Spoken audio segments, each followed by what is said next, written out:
আমরাও জানি কন্টেম্পোরের মামলা, দুর্নীতির মামলা আমরাও জানি, সেটা আপনাকে বুঝতে হবে। চিকিৎসা, তারপরে এগুলো হলো আমাদের মৌলিক অধিকার। এই 6টা মৌলিক অধিকার খর্ব করার অধিকার হচ্ছে সকলের মনে প্রাণে, সকলের হৃদয়ে আঘাতে ব্যতীত হয়ে আজকে এখানে সমবেত হয়েছে। তার কারণ বিআইডব্লিউটিও-কে বাংলাদেশের, যাকে আমরা উপদেষ্টাতে বসিয়েছে, লোক উপদেষ্টা জনাব সাখাওয়াত হোসেন, তার এজেন্ডা বাস্তবায়ন করবার জন্য তিনি বিআইডব্লিউটিওর এজেন্ডা বাস্তবায়ন করে কোটি কোটি টাকার বিনিময়ে আমরা লক্ষ্য করতেছি আজকে এখানে যারা সমবেত হয়েছেন প্রায় 1000 পরিবারকে তারা উচ্ছেদ করতে যাচ্ছে। আমরা উকিলপাড়া থেকে আসছি, ওখানে আমাদের বসবাস, ওখানে আমাদের ব্যক্তি মালিকানাধীন জায়গায় আমরা অবস্থানরত আছি।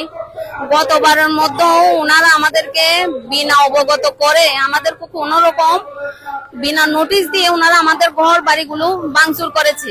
হ্যাঁ, এরপরে ওনারা নিজ থেকে আমাদের কাছে ক্ষমা চেয়ে আমাদের জায়গা আমাদেরকে ফেরত দিয়েছে, ওনারাই পাঠিয়েছে।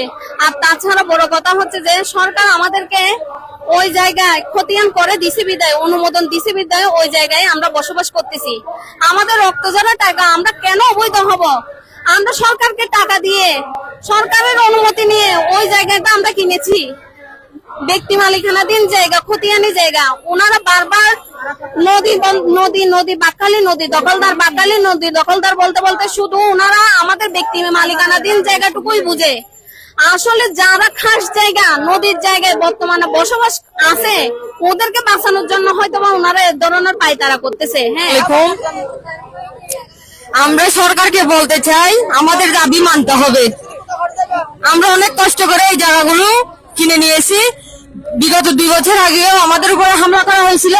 ওই হামলায় একটা শিশু, একটা বাচ্চার মৃত্যু হয়েছিল। তো আমরা চাই, আমরা এমন সরকার চাই যে সরকারের কাছে নারীদের নিরাপদ, বাংলাদেশের মানুষের নিরাপদ, যে সরকারের কাছে বাংলাদেশের মানুষের সমান অধিকার।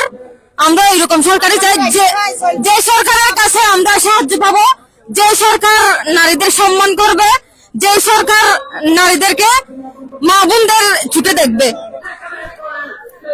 আমরা আসলে এখানে সবাই দাঁড়িয়েছি একটাই কারণ, যে কস্তুরাগার যেটা বসতভিটা করে আমরা দাঁড়িয়ে আছি, ওটা উচ্ছেদের নামে সরকার নানান রকম তালবাহানা শুরু করেছে। সেই তালবাহানা থেকে আমরা রক্ষা পাওয়ার জন্য আমরা নিজেদের খতিয়ান মুক্ত জায়গায়, নিজেদের নাম জারি করা জায়গায় আমরা অবস্থান আছি। আমরা কোনো প্রকারে ওখান থেকে উচ্ছেদ হতে চাই না, আমরা ওখানেই বসবাস করতে চাই। যদি সরকার আমাদেরকে ওখান থেকে উচ্ছেদ করে, তাহলে আমাদেরকে পুনর্বাসনের জন্য কোথায় যেখানে নিয়ে যাবেন আমাদেরকে আগে নির্ধারণ করে তারপরে ওনারা আমাদেরকে এখান থেকে উচ্ছেদ করবেন।